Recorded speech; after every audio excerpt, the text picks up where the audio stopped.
Well, now that the Memorial Day holiday is behind us, here's a look at average gas prices right now. Here in Portland, we're looking at $4.07 a gallon. That's down from 28 cents from a year ago. Now, the national average sits at $3.13, down 43 cents from this time in 2024. Those differences between Portland prices and the rest of the country have not been lost on many of you. I'm calling to see if you guys can investigate why gas prices are so high on the West Coast. I have friends in Texas, and they say anywhere around Texas, middle of the country, and the East Coast, gas prices are $2.85. There is no reason whatsoever for our gas prices to be so high. Can you please investigate?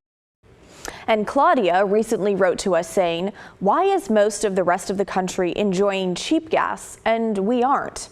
Well, our Verify team has looked into this a few times, so let's dive in. When Gary called us earlier this month, the average price per gallon in Texas was $2.76, and every other central and eastern state was below $3.50.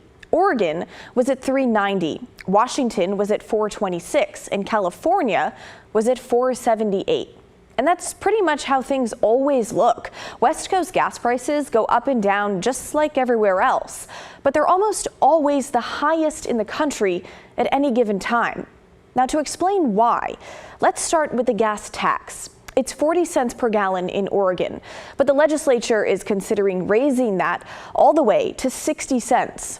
In Washington, it's 49 cents, but that goes up to 55 cents a gallon on July 1st. Now, every state has its own gas tax, but California, Washington, and Oregon are all in the top 10 states with the highest rates, and they're also in the top 10 for gas prices. So we can put at least some blame on our gas taxes, but that doesn't account for all the price difference between Oregon and Texas, for example. So what else is going on? Tighter environmental regulations on the West Coast are also a factor. But just like the gas tax, they only account for one slice of the price difference at the pump. Our Verify team found that what it really comes down to is geography. Gas starts out as crude oil, and so the further you are from sources of crude oil, the more expensive it becomes to get gas to a pump near you. It's no coincidence that Texas has some of the cheapest gas, because it's the top crude oil producer in the U.S., pumping more than 40% of domestic crude oil. New Mexico and North Dakota are also heavy hitters. Oregon and Washington don't produce any crude oil. And that's not because of environmental regulations. There just isn't much oil beneath our region. This map here is from the Oregon Department of Energy.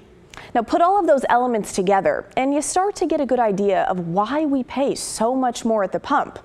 But wait. There's more. Most of our gas comes from Alaska, North Dakota, and Canada's biggest oil region, Alberta. But the issue is how crude oil is transported. The cheapest way is pipelines. This map here tells the story pretty clearly. We're cut off, mostly thanks to the Rocky Mountains. We have just one pipeline from Alberta. Everything else has to come in by train or ship, which is a lot more expensive. And those costs get passed on at the pump. But if you can believe it, that's not our only infrastructure problem. Crude oil needs to be refined to make gasoline. And Oregon has 0 refineries.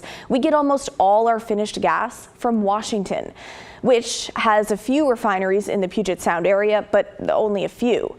Other parts of the country have enough refinery capacity to build up gas surpluses, leading to lower, more consistent prices. But in the Pacific Northwest, we're usually consuming gas as fast as we can produce it. So any refinery problems can quickly cause supply crunches and price spikes. And don't expect any refineries to be built here.